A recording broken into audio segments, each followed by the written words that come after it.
A slice of pizza is more than just a snack. When done right, it's a genuine slice of life and well worth the effort to track down the very best. Our chef, Bobby Flay, is our guide.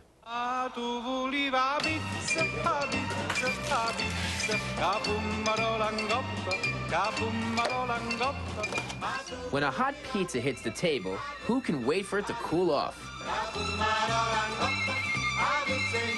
To a chef, pizza is a holy trinity of ingredients: bread, cheese, and sauce. In the right hands, it's nothing less than a sublime creation. The only pizza I eat with a knife and a fork. It's a meal.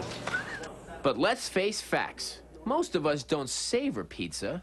We inhale it. The pizza industry claims Americans wolf down some 350 slices per second. That's 100 acres of pizza per day. 3 billion pies per year.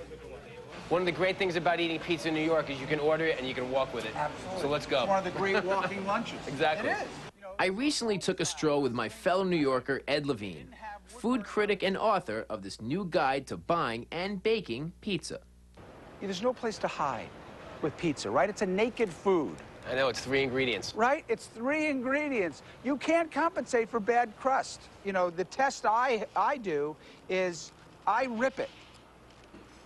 And do you get the whole structure of bread? That's what you want, right? You want So you think of it as bread? Yeah, absolutely. It is bread first and foremost.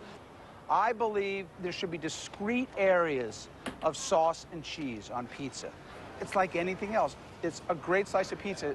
It's about balance, and it's about ratios of sauce to cheese to crust. In fact, the original pizzas, as baked in Italy more than 200 years ago, were dressed with little more than a light drizzle of oil or with a few bits of salted fat.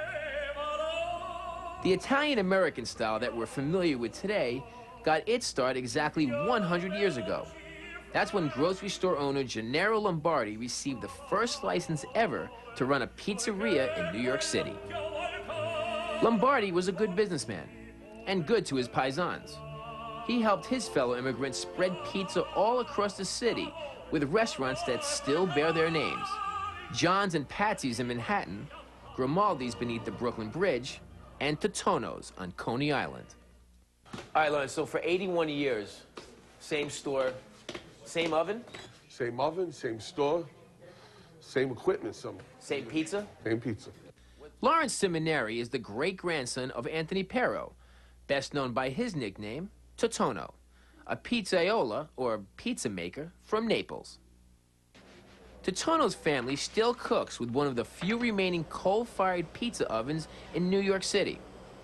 It's close to 900 degrees in there, almost twice as hot as the typical pizza oven, which explains the sign outside the front door.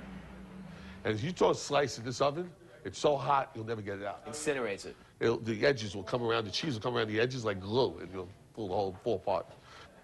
There's one other thing you won't see here, and that's the dough getting tossed around like a frisbee. You know, it's a fun thing for people to see, I guess, but, you know, my fun is when you eat. I think that's the key. I don't put on no show. But as good as the pizza is at Totonno's, it's not what most people in America think of as pizza. From Domino's delivery to deep dish at Chicago's Geno's East, Americans like to load their pies with cheese, meat, and more cheese. Baked in gas ovens rather than cumbersome wood or coal burners, pizza was popularized in the 40s and 50s by GIs returning from Europe after World War II. And it proved to be the perfect meal for a country that's always on the go. There are now over 60,000 pizzerias in America, including one that holds a special place in my heart. Now, this is where I got my culinary start. It was 6th grade, and my after-school job consisted of grating the mozzarella, opening the cans of tomatoes, and, of course, delivering pies. Now, for me, this is what pizza is supposed to taste like. But that's the great thing about pizza, because everybody thinks their local place is the best. The first pizza that you experience as a child becomes the pizza of your dreams and the pizza by which you judge all other pizza. I totally agree with that. It's totally true, right? And maybe that's why it takes a lot of nerve to come up with something truly original. My friend Wolfgang Puck did just that back in the 1980s, when he started selling pizzas topped with goat cheese, smoked salmon, and even Peking duck. And a few years ago, another pal of mine, Ciro Verdi, created what I think is the greatest thing since sliced bread. I slice it open like an English muffin, and then I put a robiola cheese, this right here, and I spread it like a bagel or a muffin. Ciro's white pizza is stuffed with Italian robiola cheese and finished with a dash of white truffle oil. One reviewer said, "It's better than sex." But they're having sex with the wrong people, I think. As for me, I'm definitely eating with the right chefs. These are pizza craftsmen who understand there's no substitute for doing something simple just right.